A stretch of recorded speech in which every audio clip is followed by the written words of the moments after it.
दोस्तों इस समय हम हरियाणा मेवात के पुनाना जो विधानसभा है उसके लहरवाड़ी गांव के अंदर आए हैं।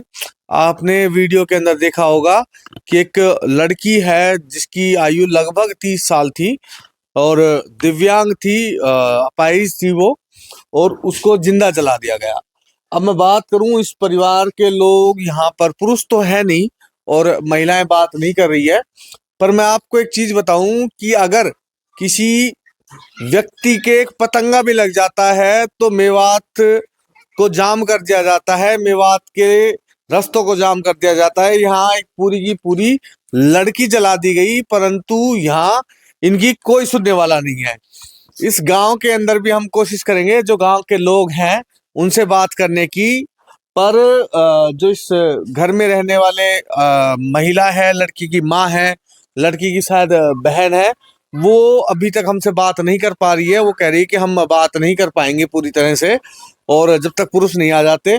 पर इस मामले को हम देखते हैं कि एक लड़की है जिसको पूरी को जिंदा जला दिया गया और उसका भाई, उसको लगभग 7 से 8 महीने हो गए उसको भी मरे हुए, जिसका नाम था रिजवान।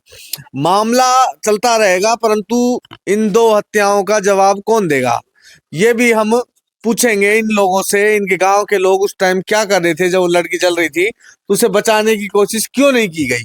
गांव का क्या एक भी ऐसा आदमी नहीं था कि जो लड़की को बचा सकता था या फिर 6 महीने पहले रिजवान को बचा सकता था। ये दो पक्षों का मामला है जो झगड़ा बताया जा रहा है, पुरानी रंजिश बताई जा रही है। मिट्टी डालने के ऊपर एक विवाद हुआ था और विवाद इतना बढ़ गया कि पहले एक युवक की जान गई और अब एक युवती की जान गई।